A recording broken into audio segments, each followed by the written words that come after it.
Я не боюсь, не боялся и не буду бояться. Я за свое, я за Родину.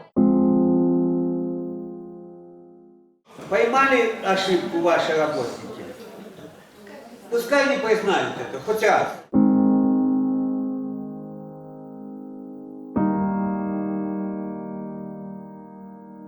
У меня здесь отец, инвалид, 10 лет лежит, который там это все копал, сделал эти памятники. А вы сейчас там что-то хотите строить? Нету где арендовать земли, нету места.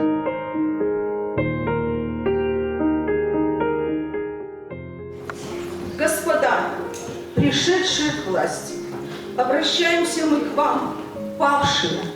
Пожалуйста, ослабьте свои амбиции и страсти. С вами говорят души воинов, за Родину жизнь отдавшие. Продавать о нас память. Все решить можно мирно и мудро. Пообщайтесь с людьми, понять нетрудно. Наш памятник и сквер в покое оставить.